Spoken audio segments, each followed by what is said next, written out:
नमस्कार, आप देख रहे हैं वार्तिक टीवी और मैं हूं सुभाष शर्मा। वार्तिक टीवी के इस खास कार्यक्रम खबरों की खबर में आप सबका स्वागत है। आज के इस प्रोग्राम में हम बातचीत करने जा रहे हैं दो मुद्दों के ऊपर जो देश की डोमेस्टिक व्यवस्था से, डोमेस्टिक पॉलिटिक्स से जुड़े हुए हैं, और साथ ही एक मुद्दा हम हमारे पड़ोस से लेंगे जो कि पाकिस्तान से। देश के जो डोमेस्टिक पॉलिटिक्स के मुद्दे हैं उनमें सबसे पहले हम डिस्कस करने जा रहे हैं कि जिस तरह से मस्जिदों में दिन में 5 बार लाउड स्पीकर से तेज आवाज में नमाज पढ़ी जाती है और तेज तेज तकरीरें की जाती हैं। उस मामले में पूरे देश में एक तरफ बवाल मचा हुआ था, बीच में जिस तरह की भी चर्चाएं चल रही हैं, इसके बीच में योगी आदित्यनाथ यानी उत्तर प्रदेश के मुख्यमंत्री ने इस सारी समस्या से किस तरह से निपटने की कार्य योजना बनाई है, इसके ऊपर आज हम पहले चरण में बातचीत करने जा रहे हैं। और साथ ही आज हम एक अपडेट आपको यह भी देंगे और उसके ऊपर थोड़ी चर्चा भी कराएंगे जो जुड़ा हुआ है भारत की आजादी के बाद पहली बार 2 राज्यों की सरकारों के बीच में एक एमओयू साइन हुआ है।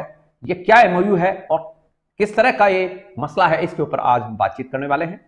और साथ ही जो प्रोग्राम का अगला चरण है उसमें हम बातचीत करेंगे हमारे पड़ोसी देश पाकिस्तान में किस तरह से राजनीतिक हालात चल रहे हैं और वहां के पूर्व प्रधानमंत्री इमरान खान ने वहां की लगभग तमाम सभी इंस्टीट्यूशंस का हाल बेहाल कर रखा है, ईंट से ईंट बजा रखी है। इसके ऊपर आज हम बातचीत करने वाले हैं। और हमारे साथ इस प्रोग्राम में रहेंगे हमारे पॉलिटिकल एनालिस्ट श्रीमान जगदीश जी शर्मा, सीनियर जर्नलिस्ट हमें चंडीगढ़ से ज्वाइन करेंगे श्रीमान अजय जी भारद्वाज, और उत्तर प्रदेश की इस पूरी जो कार्रवाई हुई है मुख्यमंत्री योगी आदित्यनाथ के निर्देश के ऊपर जो कार्य योजना बनाई जा रही है और एक्शन हुआ है, इसके ऊपर हम प्रयास करेंगे वहां से गोविंद पंत जी राजू से संपर्क करने का। और साथ ही हमारे साथ जुड़ेंगी पॉलिटिकल साइंटिस्ट डॉक्टर तमन्ना जी खोसला, और पाकिस्तान के मसलों के ऊपर जानकारी देने के लिए हमारे साथ होंगे राइटर और सीनियर जर्नलिस्ट श्रीमान औरंगजेब जी वट्टू। तो चलिए करते हैं प्रोग्राम की शुरुआत। और जैसा हमने आपको बताया कि पहला जो मुद्दा आज हम टेकअप करने जा रहे हैं वो मुद्दा जुड़ा हुआ है पिछले दिनों से, पिछले काफी लंबे समय से जो बहस का मुद्दा भी है, और ये बहस है मस्जिदों के ऊपर दिन में 5 वक्ता नमाज पढ़ी जाती है, वो भी तेज लाउड स्पीकर। और आज के इस प्रोग्राम में हम लाउड स्पीकर की जो टेक्निकलिटीज हैं इसको समझने का भी प्रयास करेंगे, और इसके लिए हमने निमंत्रित किया है सोशल एक्टिविस्ट और पेशे से इंजीनियर श्रीमान माधव सिंह जी को। उनसे हम जानेंगे कि किस तरह का डेसिबल का सामान्य प्रयोग किया जाना चाहिए, लेकिन हम हमारे देश में ये जो भोंपू हैं, ये कनफड़ू भोंपू किस तरह से बजाए जाते हैं, और सुप्रीम कोर्ट के और विभिन्न कोर्टों के आदेश भी हैं, लेकिन इस तरह का मामला देखने में आ रहा है कि इसको लेकर विवाद भी बहुत हुए हैं, पीछे दिनों बयानबाजी भी बहुत हुई है, और हर दिन 5 बार तेज आवाज में लाउड स्पीकर बजाने पर पूरे देश में जो बहस छिड़ी हुई थी। महाराष्ट्र में तो पिछले दिनों जिस तरह से महाराष्ट्र नवनिर्माण सेना यानी मनसे के मुखिया राज ठाकरे के मस्जिदों के सामने हनुमान चालीसा पढ़ने का नारा देने के बाद यह मुद्दा और गर्मा गया था, वहीं अब उत्तर प्रदेश में दिन में 5 बार मस्जिदों की अजान और अन्य धार्मिक स्थलों में भी होने वाले भजन कीर्तन में कानफड़ू लाउड स्पीकर का प्रयोग नहीं किया जा सकेगा। मुख्यमंत्री योगी आदित्यनाथ ऊंची आवाज में स्पीकर बजाने वालों की रिपोर्ट मंगवा रहे हैं, और इस बीच पुलिस ने करीब 125 धार्मिक स्थलों से लाउड स्पीकर उतरवा भी दिए हैं, जबकि 17,000 जगहों पर आवाज को कम कराया जा रहा है। मीडिया रिपोर्ट्स में बताया जा रहा है कि कई जगहों पर मस्जिदों और मंदिरों से स्वतः ही लाउड स्पीकर उतारकर न्यायालय के आदेश का सम्मान किया गया है। हालांकि कोर्ट का यह आदेश आए तो लंबा अरसा हो चुका है, लेकिन इस पर कार्रवाई नहीं हो रही थी। अब जैसे ही मुख्यमंत्री योगी आदित्यनाथ ने निर्देश दिए हैं, यह काम शुरू हो गया है। मुख्यमंत्री ने कहा है कि धार्मिक स्थलों में सामान्य मानक के अनुसार ही लाउड स्पीकर बजाए जाएं और उनकी आवाज सिर्फ धार्मिक स्थलों तक ही सीमित रहे। साथ ही तेज आवाज में लाउड स्पीकर बजाने वालों पर कार्रवाई के लिए 30 अप्रैल तक डिटेल्ड रिपोर्ट मुख्यमंत्री ने मंगवाई है, जिस पर पुलिस तेजी से काम कर रही है। धार्मिक भावनाओं को देखते हुए यूपी सरकार ने आपसी सद्भाव कायम करने के लिए करीब 40,000 धार्मिक और मजहबी मुखियाओं से बातचीत भी की है, और उनको विश्वास में लेकर इस संवेदनशील और पर्यावरण के लिहाज से ध्वनि प्रदूषण फैलाने वाले मसले को हल करने की पहल भी की है। और इसका असर देखने को मिल रहा है प्रदेश के झांसी और मुजफ्फरनगर जैसे शहरों में, जहां मस्जिदों और मंदिरों से स्वतः ही लाउड स्पीकर हटा लिए गए हैं। प्रशासन ने रमजान के आखिरी जुमे की नमाज और ईद को देखते हुए संवेदनशील जिलों में खास प्रबंध किए हैं। ईद पर करीब 75,000 ईदगाह और 20,000 मस्जिदों में नमाज पढ़ी जाएगी, जबकि जुमे की नमाज भी करीब 30,000 जगहों पर होनी है। इसके लिए शासन ने पुलिस और पैरामिलिट्री फोर्स की तैनाती कर दी है। संवेदनशील जिलों के लिए विशेष अलर्ट जारी किया गया है। इस दौरान लाउड स्पीकर की आवाज को मान्य सीमा तक ही अलाउ किया जाएगा या फिर लाउड स्पीकर उतरवाए जाएंगे। यह इस तरह का मसला है जिसने कि पूरे देश के सोशल मीडिया पर भी और आम जन में भी चर्चा का एक पूरा का पूरा लंबा सिलसिला छेड़ रखा था। आपको हम बता दें कि पीछे दिनों कुछ फिल्मी कलाकारों ने भी इसके ऊपर टिप्पणियां की थी, जिसके बाद में फिर बवेला मचा था और आए दिन इसके ऊपर बहस होती है। हर मोहल्ले में जहां पर भी मस्जिद है वहां पर यह बहस जरूर है, चाहे वो चाय की दुकान हो और चाहे अन्य सार्वजनिक स्थल हो, वहां पर यह बहस है और कोर्ट तक ये मामला गया हुआ है। इसके ऊपर आज हम पहले चरण में चर्चा कराएंगे। अब हम हमारे एस्टीम गेस्ट को जोड़ेंगे। इसके बाद आज जो डोमेस्टिक चर्चा का हमारा दूसरा मुद्दा उसको टेकअप करेंगे। हमारे साथ जुड़ चुके हैं पॉलिटिकल एनालिस्ट श्रीमान जगदीश जी शर्मा, सीनियर जर्नलिस्ट श्रीमान Ajay ji Bhardwaj, political scientist doctor तमन्ना जी खोसला। आपका स्वागत है, नमस्कार। हम प्रयास कर रहे हैं उत्तर प्रदेश से गोविंद पंत राजू साहब को लाने के लिए।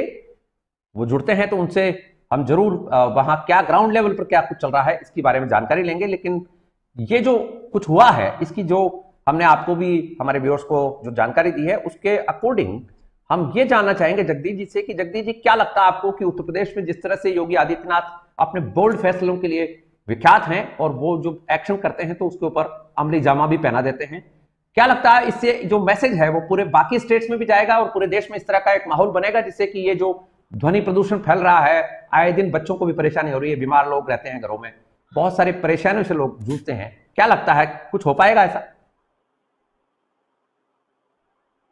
देखिए सुभाष जी, योगी आदित्यनाथ को उत्तर प्रदेश अब बहुत अच्छे तरीके से पहचान गया है। पहचान इस रूप में गया है कि वो जो सरकारी आदेश जारी करते हैं वो अगर इम्प्लीमेंट नहीं होता है तो उसके क्रियान्वयन की जिम्मेदारी खुद मुख्यमंत्री अपने पास रखते हैं और वो प्रशासन से उसको क्रियान्वित करवा कर ही छोड़ते हैं। आपने देखा उन्होंने पिछली जो उनकी टर्म थी तो उन्होंने गुड्डे मवाली और इनके खिलाफ एक अभियान छेड़ा था और ऐसा अभियान छेड़ा था कि उन्होंने सार्वजनिक तौर पर ऐलान किया कि जो गुंडे मवाली हैं जिनके ऊपर कई कई केस चल रहे हैं, माफिया के रूप में वो काम करते हैं, तो वो या तो जो है खुद ही अपना इंतजाम कर लें, स्टेट से बाहर चले जाएं या जो कुछ भी, नहीं तो हमारी पुलिस जो है उनको वहां पहुंचा देगी जहां पर कि उनकी जगह है। ये मैसेज इतना क्लियर था कि सबके हड़कंप मच गया। सारे जितने भी गुंडे मवाली और माफिया और ये जो कुछ भी लैंड ग्रैबर और जो कुछ भी ये सारे लोग थे, ये भगते फिरे। एनकाउंटर हुए बहुत सारी जगह पर, पुलिस के गुंडों को पकड़ पकड़ के मारा गया और मेरी जहां तक पुरानी जानकारी है 132 के करीब गुंडों का जो है ना वो ऊपर पहुंचा दिए गए और बहुत सारे, फिर जब कुछ गुंडे इस तरह का एनकाउंटर हुआ तो कुछ को अपनी जान की परवाह होने लगी, कुछ को चिंता हुई कि ये तो सचमुच में ही पहुंचा देंगे, तो उन्होंने आकर खुद ही सरेंडर करना शुरू कर दिया। खैर ये इस ताकत को देखकर और एक दूसरा अभियान ये छेड़ा कि एक तरफ तो वो पकड़े, दूसरा कि ऐसे लोगों की लिस्ट बनाई गई कि जो एक तो मोहल्ले में या शहर में या जहां भी वो रह रहे हैं या जो उनका इलाका है उस इलाके में वो गुंडागर्दी करते हैं, तो उसका रिकॉर्ड निकलवाया गया पूरा, उनकी जमीन जायदाद का रिकॉर्ड निकलवाया गया और अगर एनक्रोचमेंट करके या अनऑथराइज तरीके से उन्होंने कंस्ट्रक्शन करा रखा है, चाहे घर या मस्जिद जो भी है, तो उस पर तुरंत ही जो है कार्रवाई होती थी और बुलडोजर गिरता था। हाँ, तो इसमें तो बड़े बड़े लोग आ गए बुलडोजर बाबा के नाम से प्रसिद्धि भी मिल गई। हाँ, अभी तो वो बुलडोजर बाबा हो गए। इसलिए हो गए कि दूसरी बार जब वो आए तो पहले दिन से ही उन्होंने बुलडोजर सड़क पे उतार दिया। बाबा तो इसलिए हो गए, वो पहले तो बाबा थे ही, वो एक मठ के मठाधीश तो है ही वो, लेकिन अब बाबा भी हो गए हैं और बाबा ऐसे हुए कि जो नामी गिरामी लोग थे उत्तर प्रदेश की राजनीति में खासकर जब समाजवादी पार्टी की सरकार थी, तो इतना आतंक फैल गया था कि महिलाएं सड़कों पर अकेले नहीं निकल सकती थी। रात को अच्छे भले सीधे साधे लोग जो हैं वो सड़कों पर चल नहीं सकते थे। मनमाए जिसको रोक लिया, मनमाए उससे पैसे ऐंठ लिए, मनमाए किसी को पिस्तौल दिखाकर उसकी पर्स छीन लिया, घड़ी छीन ली, मोबाइल छीन बिल्कुल लिया। बिल्कुल। ये आए दिन और हर जगह की घटनाएं हो गई थी। नहीं, तो बिल्कुल आपने ये जब होने लगी तो ये अभी ये अभी जो है ना इशू ये बना है, हम्म। अभी इशू आया है लाउड स्पीकरों का। तो ये करीब 3 एक साल पहले एक बार एक सुप्रीम बार मैं कोर्ट आपको इसके यहाँ आगे। एक बार मैं आपको यहाँ रोक रहा हूँ। माधव सिंह जी को कहीं आज बाहर जाना है। एक बार उनसे हम टेक्निकल, चूंकि वो इंजीनियर हैं पेशे से, तो एक बार टेक्निकल ग्राउंड पर उनसे जान लेते हैं, फिर आपके पास आता हूं मैं। तो माधव सिंह जी, स्वागत है, नमस्कार। नमस्कार सोमराज जी, सभी को नमस्कार। तो आप हमें ये बताइए जी, आप हमें ये बताइए कि ये जो इसका डेसिबल का जो मसला है, ये कितने डेसिबल तक मान्य है लाउड स्पीकर, और क्या ये जो योगी आदित्यनाथ का जो प्रयास है, ये यदि डेसिबल को कंट्रोल में कर लिया जाता है तो फिर क्या स्थिति बनेगी और किस तरह की आवाज आएगी लोगों को? क्या वो भी तंग करेगी या वो ठीक है? वो जो 70 डेसिबल जो है वो ह्यूमन के लिए, और 50 डेसिबल है वो बहुत ही कम तरह की आवाज होती है। लेकिन यहाँ तो जो भी कुछ जिस तरह का शोर होता है वो बहुत ही 100-150 से भी ऊपर का होता है। और दूसरी बात है कि इसको लंबे समय तक अगर इससे एक्सपोजर रहता है तो हियरिंग इम्पेयरमेंट उसमें हो सकता है। लेकिन उससे अधिक ये बात ये है, लोग जो अपने आराम कर रहे हैं या कि पढ़ाई कर रहे हैं या कि एक एक पर्टिकुलर एक शांति में बैठे हुए, उसके शांति भंग करने का काम है। तो इसके अंदर बहुत सारे और रिलीजियस पॉलिटिकल एंगल है, उसमें मैं नहीं जाना चाहूंगा, उसमें जगदीश जी उसको ज्यादा समझ पाएंगे। लेकिन हम कुछ देखें कि ये लाउड स्पीकर आया कब है। अगर इसका ग्राहम बेल ने इसका जो इन्वेंट किया, इसको जो रजिस्टर कराया, इसका पेटेंट लिया, वो 1876 में था। तो 1876 से पहले तो फिर क्या हो रहा था उसके अंदर। और जो पहला केस है कि पहली बार जो है वो मस्जिद सुल्तान सिंगापुर में 1936 के अंदर जो लाउड स्पीकर का इस्तेमाल किया गया। तो पहले भी तो जो धार्मिक उसमें चल रहा था, तो अब तो हमारे पास में एसएमएस भी आ गए हैं, अब तो हमारे पास में और बहुत सारी सुविधाएं। हम मान लेते हैं कि साहब उनको दूर दूर में गांव में और उनको वो करने का जरूरी था कि भी उसका समय हो गया है अजान का, वहां पे आ जाइए। लेकिन आज जब उसको टेक्नोलॉजी को उसको 1936 में यूज कर लिया, यानी कि आप समझिए कि 86 ईयर, मतलब जो 85 के करीब जो है ना साल से ही तो ये इस्तेमाल हो रहा है। तो इसकी कोई हिस्ट्री कोई बहुत बड़ी नहीं है। तो अब जो नई टेक्नोलॉजी आ रही है उसके कारण स्वतः ही आदमियों के पास एसएमएस भी पहुंच सकता है। भाई उसका मुख्य उद्देश्य क्या है? उद्देश्य तो यही है ना कि सूचना देनी है। सूचना देनी है तो सूचना तो आज देने के बहुत सारे तरीके हैं। पहले इसका लाउड स्पीकर हो सकता था, और क्या फिर 1876 में 1936 से पहले फिर क्या रिलीजियस एक्टिविटी नहीं हो रही थी? क्या लोग अजान में पढ़ने नहीं आ रहे थे?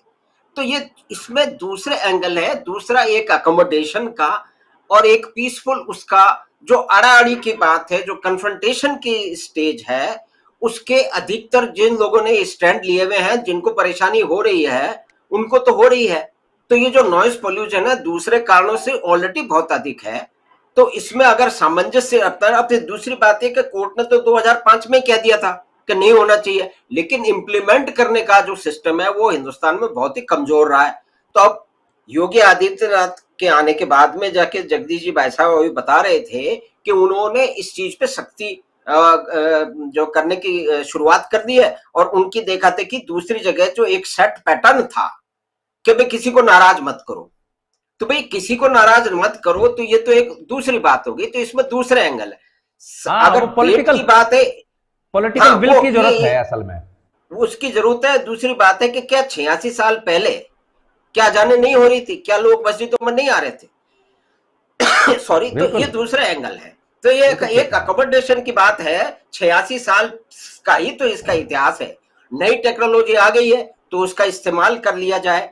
लेकिन ये जो अड़ाअड़ी की बात है इसमें एंगल दूसरे हैं। तो और डेसिबल जहां तक की बात है कि वो जो हियरिंग इम्पेयरमेंट है वो उससे अधिक जो महत्वपूर्ण है कि आदमी शांति से सो रहा है या कि पढ़ाई कर रहा है या कि ध्यान कर रहा है या कि आराम कर रहा है, बुजुर्ग हैं, बीमार हैं, बच्चे हैं, परीक्षा के लोग हैं, तो ये उससे अधिक उस पर ध्यान देने की बात है। और 86 साल से जो बात आ रहा है, टेक्नोलॉजी नहीं आई, स्पीकर को ले लिया, आज एसएमएस का इस्तेमाल कर ले, भी क्यों नहीं कर सकते? भी सूचना ही तो बिल्कुल देनी है, जो बिल्कुल। सूचना उससे जो नए जो प्लेटफॉर्म आ गए उनसे दे दे। नहीं, बिल्कुल सही कहा आपने। और ये आप देखिए जरा कि 20% से ज्यादा आबादी मुसलमानों की बताई जाती है उत्तर प्रदेश में, और वहां पर योगी आदित्यनाथ की जो विल पावर है वो किस तरह से सामने आ रही है एकदम। हालांकि ये भी बताया जा रहा है मीडिया रिपोर्ट्स में भी, और गोविंद पंत राजू साहब भी हमें बता रहे थे कि लोगों ने शहर्स भी उतारने शुरू कर दिए हैं, क्योंकि गवर्नमेंट की बिल होती है तो लोग आ जाते हैं फिर। और आपने ये जो पॉइंट उठाया है ग्राहम बेल वाला, वो तो बिल्कुल सही बात है कि प्रोफेट मोहम्मद ने तो एक बिलाल को रखा था जो अजान की आवाज देते थे, और बिलाल का ही ये ड्यूटी थी। अब ये बिलाल उन्होंने लाउड स्पीकर को बना दिया है सब जगह। अब बिलाल इनके पास नहीं है जो अजान दे सके खुद। आप गला फाड़िए ना खुद का फिर, लेकिन वो नहीं, वो आप प्रॉब्लम है। एसएमएस एसएमएस का करिए, इस्तेमाल कर ले। नहीं, अखबार में छपवा दीजिए, कोई इश्तिहार छपवा दीजिए। अब एक और इसमें प्रॉब्लम है, जगदीश जी के पास भी हम आएंगे। इसमें एक प्रॉब्लम और है माधव सिंह जी की अलग अलग फिरकों की जो मस्जिदें हैं, जी मैं भारद्वाज साहब आपके पास आ रहा हूं, अलग अलग फिरकों की जो मस्जिदें हैं, चाहे एक मोहल्ले में 3 फिरकों की मस्जिद है और तीनों फिरकों का मस्जिद में नमाज का टाइम अलग अलग है, और कहीं 2 मिनट पहले होता है, कहीं 2 मिनट बाद होता है। अब 3 मस्जिदों में लगातार एक ने अजान देना शुरू किया, दूसरे की खत्म होती है, उसकी दूसरे की शुरू हो जाती है। ये भी प्रॉब्लम है, और ये यहां इंडिया में ही नहीं है, पाकिस्तान में भी ये प्रॉब्लम आ रही है। पाकिस्तान के लोग भी इससे त्रस्त हैं। अब ये बात अलग है कि वहां इस्लामी निजाम है, इसलिए थोड़ा सा वहां बोल नहीं सकते लोग, कुफ्र का इल्जाम आ जाएगा, लेकिन भारत में ऐसा कैसे चलेगा? भारत एक सेक्युलर कंट्री है। भारद्वाज साहब आप कुछ कह रहे हैं बीच में, कह लीजिए। अच्छा, मैं अब आगे चाहूंगा आपसे। बिल्कुल ठीक है, बिल्कुल ठीक धन्यवाद। है। आप आए इसके लिए आपका धन्यवाद। आभार, धन्यवाद, समय निकाला आपने धन्यवाद। इसके लिए। धन्यवाद। जी धन्यवाद। जी भारद्वाज साहब। Thank you. नमस्कार। मैं सिर्फ ये कहना चाहता हूं कि ये एक मुस्लिम अग्रेशन का तरीका है। मुस्लिम अग्रेशन हम समाज में कई रूपों में आजकल देख रहे हैं, तो ये लाउड स्पीकर के थ्रू भी एक उनके अग्रेशन का तरीका, जो सुबह 6 बजे 5 बजे शुरू होता है और शाम तक चलता है। मुझे अच्छा लगा कि इस पे चर्चा हम कर रहे हैं, और इसके बारे में सिर्फ हम यूपी केंद्रित बात कर रहे हैं, लेकिन मैं चाहूंगा कि बाकी स्टेट्स भी इसको फॉलो करें कि सुबह सुबह इसका लाउड स्पीकर में कहना बिल्कुल अनुचित है। मैं अमृतसर में रहा हूं टाइम्स ऑफ इंडिया में, जब मैं कॉरेस्पोंडेंट था। वहां पे गोल्डन टेम्पल है।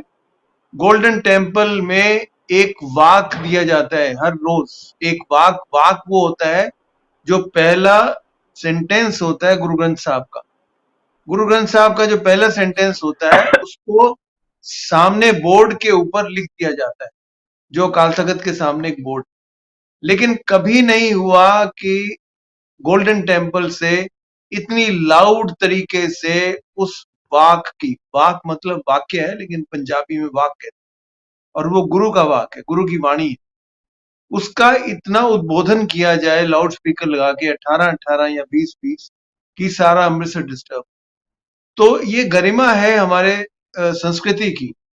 और किसी मंदिर में भी ऐसा नहीं होता। अगर सुबह 4:30 बजे या 5 बजे आरती होती है तो हम उसको कहीं लाउड स्पीकर पे ब्लेयर अप करके हम समाज को डिस्टर्ब नहीं करते। लेकिन ये मुस्लिम समाज ने एक तरीका अख्तियार किया हुआ है अपने एग्रेशन का। आजकल मैं चंडीगढ़ में रहता हूं, तो मैं एक मॉस्क के बिल्कुल पास है मेरा घर। वो पुरानी है जो चंडीगढ़ से, लेकिन 5, 5:30, 6 बजे के आसपास, मुझे एग्जैक्ट टाइम नहीं पता, उनका जो ब्ला ब्ला ब्ला ब्ला ब्ला ब्ला है वो मेरे कानों में गूंजता है। मैं 4 करवटें लेता हूँ, ये करता हूँ, वो करता हूँ। हालांकि ये बिल्कुल भी प्रैक्टिकल नहीं है और ये बिल्कुल भी लीगल भी नहीं। तो ये जो विषय है, ये मुझे लगता है कि सभी सरकारों को बड़ा स्ट्रिक्टली इम्प्लीमेंट करना पड़ेगा। हम मुस्लिम पैसिफिकेशन की जो बात करते हैं, उनको बहुत लंबी रोप देते हैं, long rope we give them to allow them to whatever they do. अभी मेरे जो को पैनलिस्ट थे वो डेसिबल लेवल्स की बात कर रहे थे। पहली बात है कि लाउड स्पीकर क्यों चलना चाहिए सुबह 5 बजे या रात को 11 बजे, और दूसरी बात है किस वॉल्यूम में चलना चाहिए, चलने की जरूरत भी क्या है। धर्म जो है वो एक पर्सनल एक्सप्रेशन है, why should it be drum beated in the streets. तो बिल्कुल ये ठीक है। मुसलमानों का एक बहुत बड़ा अग्रेसिव ईडियम है कि 8-8 10-10 लाउड स्पीकर्स लगा के मस्जिदों के ऊपर वो एक अपने अग्रेशन को अग्रेशन भी है एक्सप्रेस और करते हैं। वो उसमें एक्सपेंशन की भी भावना है। और मेरे जैसे जो सज्जन आराम तमन्ना पुरुष जी है, आप। मैं सज्जन, उनको डराने का प्रयास करते यस, कि बिल्कुल सही कह रहे हैं आप। अल्लाह अकबर, अल्लाह अकबर। मैं अगर ओम नमः शिवाय अपने घर में बैठ के मंदिर में कह रहा हूं तो मेरे ऊपर से कान में आवाज आए अल्लाह अकबर अल्लाह अकबर, तो मैं कहीं ना कहीं विचलित जरूर होता हूँ। वो ठीक है कि वो मेरी संस्कृति की एक शक्ति है जिसकी वजह से मैं दोबारा अपने आप को संजोता हूँ, दोबारा अपने आप को फिर उसी में केंद्रित करता हूँ, शिव में। लेकिन ये एक बहुत अभद्र, एक बहुत अग्रेसिव और एक बहुत अनकल्चर्ड तरीका है जो हमारी सरकारों ने मुसलमानों को और मस्जिदों को अलाउ किया हुआ है। इसके ऊपर इमीडिएटली बैन लगना चाहिए, इसका एक नियंत्रण होना चाहिए, इसका एक कोड बनना चाहिए कि आपने अगर ये बात कहनी है तो कितने वॉल्यूम में कहनी है, नहीं वो आपने तो, अगर ये बात कहनी है वो कि भारद्वाज आपको साहब लाउड स्पीकर। एक मिनट रोक रहा हूं आपको। वो तो सुप्रीम कोर्ट ने अपने जजमेंट में पूरी कार्य योजना दी हुई है, डेसिबल तक का वहां पे सारा वैज्ञानिकों को बुलाकर वहां हियरिंग हुई है बाकायदा, और उनसे वो लिया गया है, और वो पूरा एक डिटेल जजमेंट है, उसको इंप्लीमेंट नहीं करा रही सरकारें, क्योंकि वही वाली बात है, तुष्टिकरण की प्रॉब्लम है। तो आप बिल्कुल राइट पॉइंट मुझे कह रहे लगता है हैं। कि सारे हिंदू ऑर्गेनाइजेशन हैं, they should get up and build a big movement contempt against this contempt की इन सरकारों के खिलाफ, राज्य सरकारों के खिलाफ कंटेम्प्ट की एप्लीकेशन लगनी चाहिए, और ज्यादा संख्या में लगनी चाहिए नहीं सुप्रीम चाहिए। कोर्ट के। अगर कोर्ट का हाँ, जजमेंट है उसके बारे में मुझे जानकारी नहीं है, अगर आप इन कह रहे हैं डिटेल तो मैं आपकी इन बात। डिटेल इन डिटेल पूरा जजमेंट है, इन डिटेल, और उसी को लागू हाँ, नहीं तो करवा पा रही कंटेम्प्ट सरकारें। लगना चाहिए। और उसको अगर पूरे, सरकारें नहीं कुछ कर पा रही हैं, फॉर एग्जांपल राजस्थान है जैसे, वहां पे तुष्टिकरण बहुत अच्छे तरीके से अशोक जी देख रहे हैं और सब देखते रहते हैं जब भी कांग्रेस, तो वहां पे मुझे लगता है कि हिंदू संगठनों को खड़ा होना चाहिए, सिख संगठनों को भी खड़ा होना चाहिए। कभी गुरुद्वारे से इतनी ब्लेरिंग आवाज नहीं निकलती है, हालांकि वो भी सारा दिन पाठ करते हैं। आपको मालूम होना चाहिए कि मैं अमृतसर में के बार बार गोल्डन टेम्पल का आपको एग्जाम्पल दे रहा हूँ, इसलिए दे रहा हूं कि मैं बताना चाहता हूं कि कितने सभ्य तरीके से वो अपना यस, वाणी का उच्चारण करते हैं और सही बात कितने है। सभ्य तरीके से पाठ करते हैं कि गोल्डन टेम्पल के साथ आपका घर है तो आप विचलित नहीं होंगे उसकी मतलब जो भी उसका विचार है, जो भी उसकी वाणी है।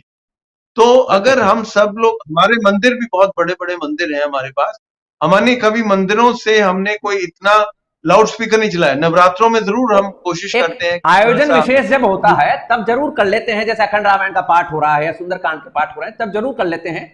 रोजाना का काम नहीं है ये, रूटीन का काम नहीं है, रोजाना का पंचवक्ता। काम नहीं है। हाँ, तो पंचवक्ता काम मुझे नहीं है। लगता है, मैं सुभाष जी अपनी वाणी को विश्राम दे रहा हूँ बिल्कुल इसी ठीक है। बात से, इसी अब निवेदन से कि हिंदू संगठनों को आगे आना चाहिए। शक्तिपूर्ण तरीके से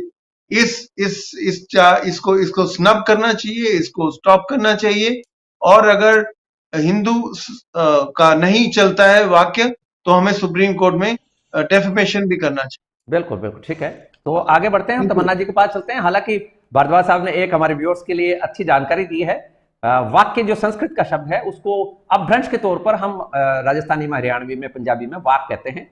हालांकि वाक शरीर के एक अंग को भी कहते हैं जो लगभग यहां होता है, जिससे कि ये निकलती है आवाज। यदि आप चुप होकर भी कुछ कहते हैं तो आवाज होती है। परा, पश्चंती, वैखरी और मध्यमा को जानने वाले लोग इस बात को जानते हैं। तमन्ना जी कुछ कह रहे हैं? जी, इसके जो लाउड स्पीकर है जो मुस्लिम्स यूज करते हैं, इसके पीछे फिलॉसफी है जो हमारे कॉन्स्टिट्यूशन में लेड है, that is article, and that is what they quote, article 25 to 30। उस पर्टिकुलर दीज आर्टिकल्स को लेके, राइट टू कल्चर को लेके कांग्रेस सरकारों ने इस पे कभी ध्यान नहीं दिया। It's only BJP which has come to power and it's looking into this matter. But पूरा कॉन्सेप्ट जो है वो बेसिकली मल्टीकल्चरिज्म का है, which is giving special rights to minorities. तो no minority should feel that you know they are like, मतलब कि जैसे कि वो अलग से स्टेट में है, उनको स्पेशल ग्रुप राइट्स दें।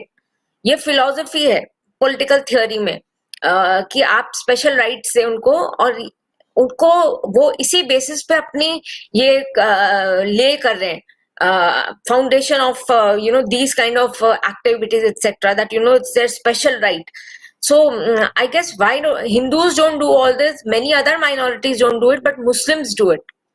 So I guess they should understand that this is not the best way, and living in a आप सभ्य समाज में रह रहे हैं, तो आपको उसी तरह से, जैसे सर आप लोग सब बोल रहे हैं कि मतलब बूढ़ों को, बच्चों को, सबको तकलीफ होती है इससे, तो उनको ये बात समझनी चाहिए और एग्रेसिवली इस चीज पे ज्यादा बात नहीं करनी चाहिए कि हमारे को यही करना है. Nobody should, not a single religion should be spared from this particular thing.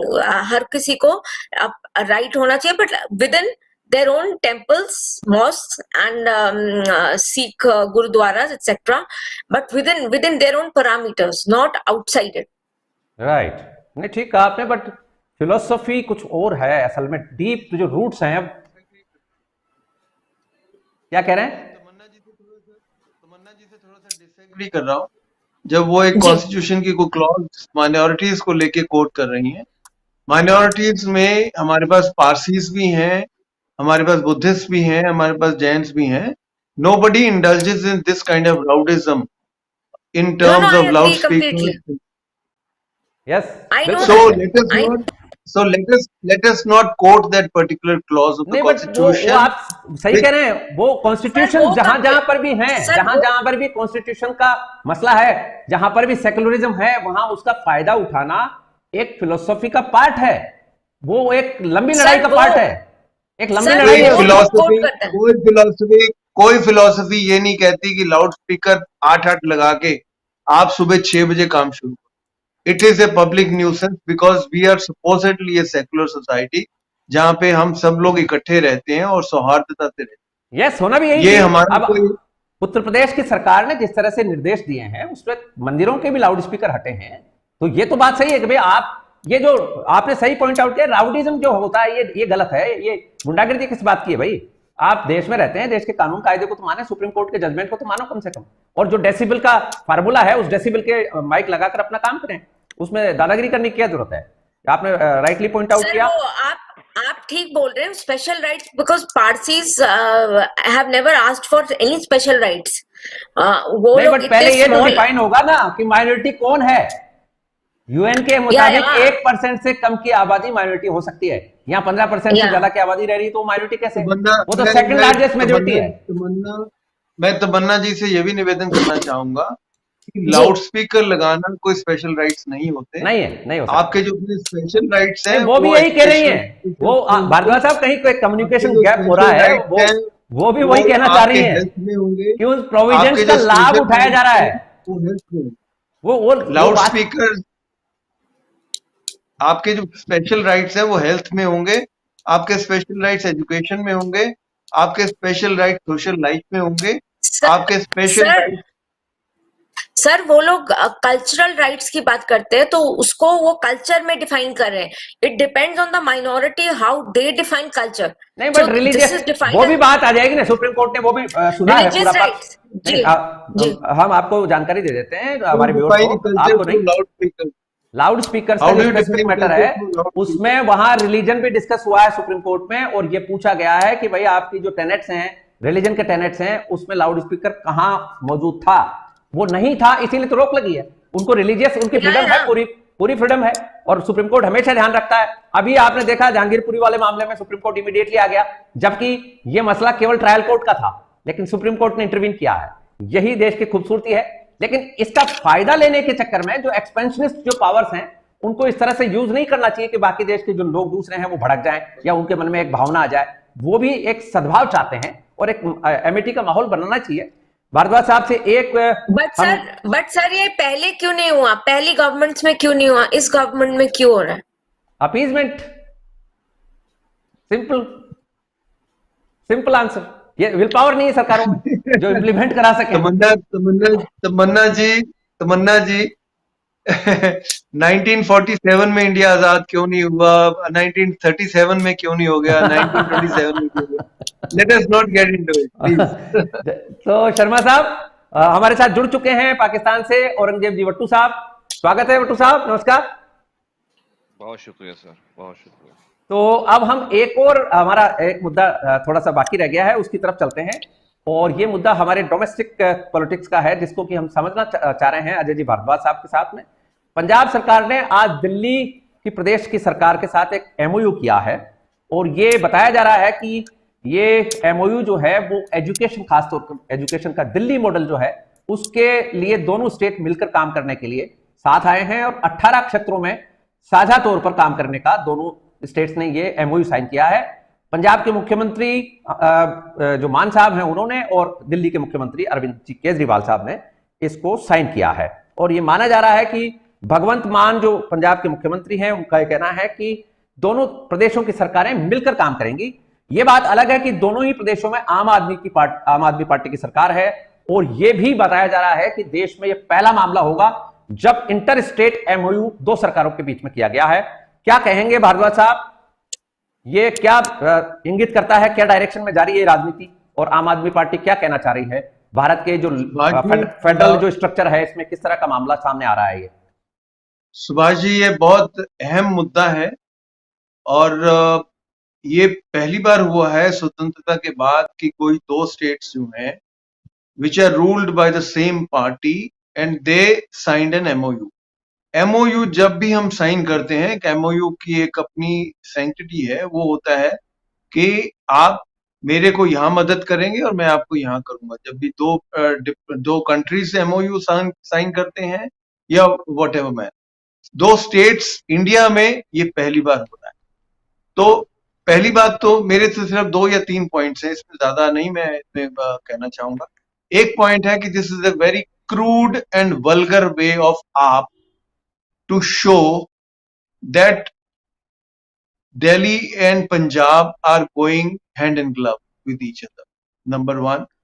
Number 2, ये केजरीवाल का बहुत एक चातुर्य भरा हुआ पॉलिटिकल मूव है जिसमें वो दिखाना चाहता है कि पंजाब के स्कूल बहुत निम्न कोटि के हैं, पंजाब की हेल्थ सिस्टम बड़ा निम्न कोटि का है, और भगवंत मान को जो रबड़ स्टैंप की तरह यूज कर रहा है वो एज ए चीफ मिनिस्टर, उसको कहता है कि तू दिल्ली आके मेरे साथ एमओयू साइन कर। शालीनता इस बात पे होती कि अगर एमओयू साइन करना है तो बड़ी स्टेट में, जो ओरिजिनल स्टेट है Punjab, Delhi is not an original state, तो वो पंजाब में आके एमओयू साइन करता और यहां आके कहता कि हाँ पंजाब में ये अच्छा है, ये मैं बोरो करूंगा, दिल्ली में ये अच्छा है, मैं ये लैंड करूंगा। But it is a very crude political statement and very vulgar political statement which Kejriwal has done. और ये इंडिया का जो फेडरल सिस्टम है उसके लिए बहुत बड़ी चुनौती बनने वाली है कि दो पार्टीज, आज बीजेपी 15 या 16 स्टेट्स में रन कर रही है अपना, but they don't agree, they don't get into MOUs. वो जाते हैं लोग, मैं पंजाब के लोगों को गुजरात में जाके गुजरात मॉडल को समझने का प्रयास करते हैं, ऑफिसर्स भी करते हैं, पॉलिटिकल लीडर्स भी करते हैं। गुजरात के लोग उड़ीसा में जाते हैं जहां पटनायक पिछले 30 साल से सीएम बने हुए हैं, वहां का मॉडल समझने का भी प्रयास करते हैं। और जब पहले पावर आई थी तो पहले अकाली दल के लोग बंगाल में जाते थे ये समझने के लिए कि ज्योति बासु या सीपीएम की जो पार्टी है वो पिछले 25 साल से किस तरह से राज कर। तो किसी राज्य से कोई पॉलिटिकल इडियम सीखना कोई बुरी बात नहीं है, कुछ एडमिनिस्ट्रेटिवली अच्छी चीज सीखना कोई बुरी बात नहीं है, लेकिन इस तरह से उसको स्ट्रक्चरल तरीके से एमओयू बनाना और ये बताने की कोशिश करना सारे कंट्री को कि पंजाब और दिल्ली इकट्ठे चल रहे हैं। आज पंजाब का जो टीचर है वो इतना इंसल्टेड फील कर रहा है कि हमारा चीफ मिनिस्टर जो है वो दिल्ली की गोदी में जाके बैठ गया। दिल्ली में इस वक्त 1600 स्कूल है, पंजाब के अंदर 29,000 स्कूल है, कैसे कंपैरिजन करेंगे आप? और बाय द वे 2019 में एचआरडी मिनिस्ट्री की एक रिपोर्ट आई थी जो अकाली दल बीजेपी गवर्नमेंट की परफॉर्मेंस पे बेट थी, 2017 में वो सरकार चली गई, उसमें Punjab was second in the entire list of the nation after Goa. Goa was the best performing state in education and Punjab was the second best, क्योंकि पंजाब ने आदर्श स्कूल खोले थे जहां पे मेरिटोरियस गरीब परिवारों के बच्चों को मुफ्त हॉस्टल देते थे, मुफ्त एजुकेशन देते. पंजाब ने शिक्षा अभियान को बहुत केंद्रित करके बहुत सुधार किया था, जिसकी वजह से नेशनल लेवल पे पंजाब की रिकॉग्निशन 2019 की जो एचआरडी की रिपोर्ट है उसमें सेकंड है वो. और दिल्ली जो है it is way down on 17th और 18th. नहीं, बट तो आपको क्या मैं लग रहा है इसमें एक हम आपसे जानकारी चाहेंगे. आपने बहुत अच्छी बात बताई है, लेकिन क्या ये दोनों ही सरकारें वैसे तो एक ही पार्टी की हैं, लेकिन ये इंस्टीट्यूशनलाइज जो किया गया है ऑर्गेनाइजेशनल लेवल पर जो एक पैक्ट बनाया गया है, ये सिर्फ और सिर्फ केजरीवाल का स्टेचर जो है बढ़ाने के लिए पॉलिटिकल चीप पॉलिटिकल गेम खेली है केजरीवाल ने. यस, बहुत चीप गेम खेली है. वो ये चाहता है कि भाई हमारा एजुकेशन मॉडल बहुत जबरदस्त है, इसका अध्ययन करो. आप आज भी कहा है उन्होंने. पंजाब में जहां 92 सीट्स इनको मिल गई हैं, which is a very vulgar majority in any state out of 117 seat, तो केजरीवाल इस चीज को पूरा एक्सप्लॉइट कर. केजरीवाल ने भगवंत मान को अपना पोस्टर बॉय बना लिया. जब वो गुजरात जाता है तो भगवंत मान को लेके जाता है, जब वो हिमाचल जाता है तो भगवंत मान को लेके जाता है, और कहने को दिल्ली मॉडल फॉलो करो. तो भगवंत मान तेरा भगवंत मान पोस्टर बॉय कैसे हो गया? और 40 दिन पुराना है भगवंत मान पंजाब में. और भगवंत मान को मैं क्षमा चाहता हूं, मैं सभी श्रोताओं से, पंजाब में कितने स्कूल हैं शायद भगवंत मान को पता नहीं होगा, क्योंकि he is just 40 days old chief minister in Punjab and he doesn't even know कि कितने हॉस्पिटल्स हैं. और लेकिन क्योंकि वो पपेट चीफ मिनिस्टर है, क्योंकि वो रबर स्टैम्प चीफ मिनिस्टर है, केजरीवाल उसका कान पकड़ता है, इशारा करता है, वो दिल्ली जाता है, दिल्ली जाके एमओयू साइन करता है. और पंजाब के सारे टीचर्स को इंसल्ट किया उसने आज. पंजाब के सारे डॉक्टर्स को इंसल्ट किया उसने आज. ये पब्लिकली नेशनल कैपिटल में जाके एमओयू साइन करके. तमन्ना जी, आप दिल्ली से हैं, आप हमें भारद्वाज साहब की इस बात के लिए हम आपसे एक सप्लीमेंट्री बात करना चाह रहे हैं. दिल्ली में जो एजुकेशन मॉडल आप देख रही हैं, क्या लगता है आपको वो वाकई देश को पढ़ने लायक मॉडल है? Well, for sure. Okay. It is a very good model. I have been to the schools and everywhere and they are done up so well. उससे पहले schools की हालत बहुत खराब थी. केजरीवाल जी ने बहुत अच्छा मॉडल बनाया है. It's worth a watch. मैं पहले भी गवर्नमेंट स्कूल्स में गई हूँ और मेरे को बहुत बुरी हालत लगती थी. We used to have our domestic helps and all and बिल्कुल मिड डे मील वगैरह कुछ भी प्रोवाइडेड नहीं था. अब टीचर्स की अच्छी खासी पेरेंट टीचर मीटिंग होती है, टीचर्स को अच्छा ग्रिल किया जाता है, उनसे काम कराया जाता है, उनको मुफ्त में सैलरी नहीं मिल रही है. ओके, पॉइंट आ गया आपका. जगदीश जी के पास चलेंगे, और जगदीश जी से एक बात, चूंकि वो बहुत ज्यादा एक्सपीरियंस हैं और जर्नलिज्म में काफी लंबा चौड़ा अनुभव है.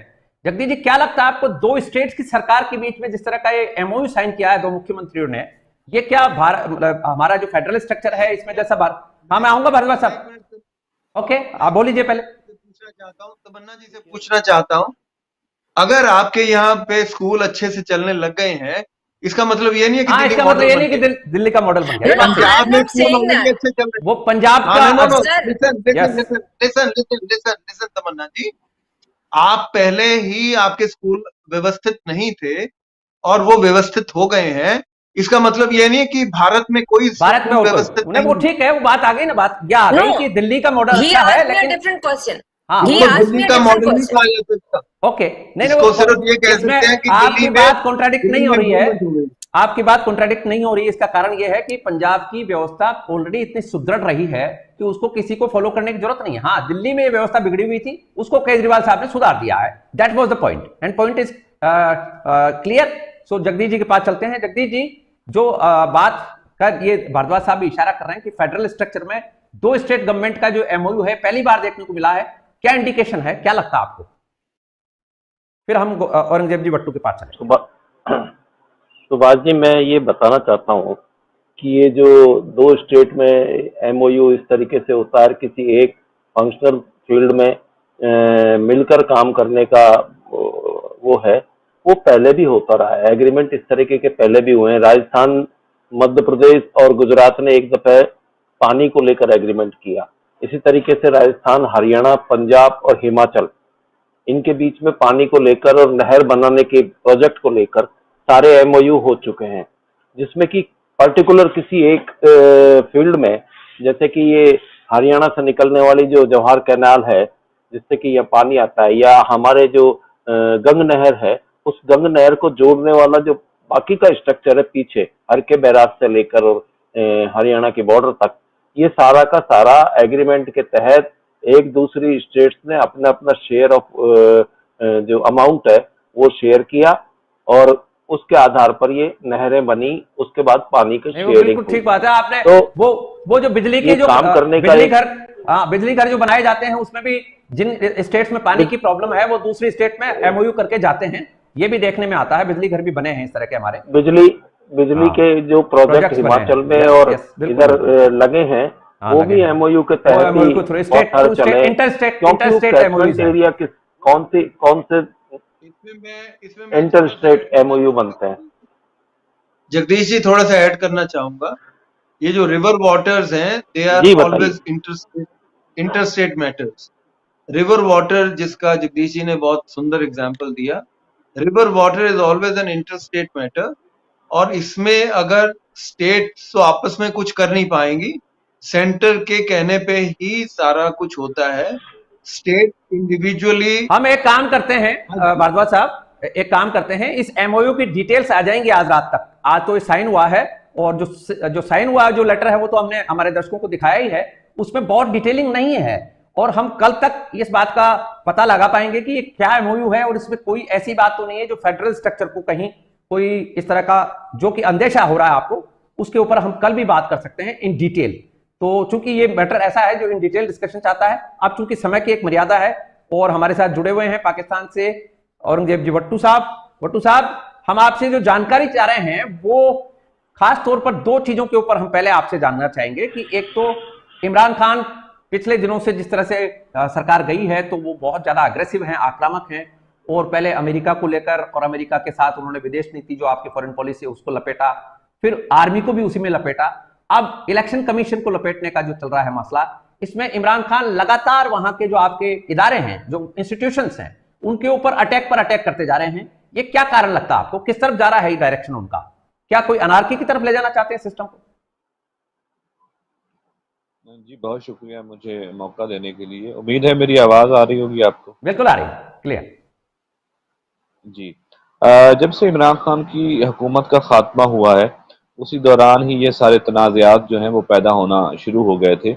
इसमें सुप्रीम कोर्ट का रोल जो है वो भी बड़ी हद तक उसको तनकीद का सामना करना पड़ रहा है, ख़ास तौर पर इमरान खान के हामियों की तरफ से।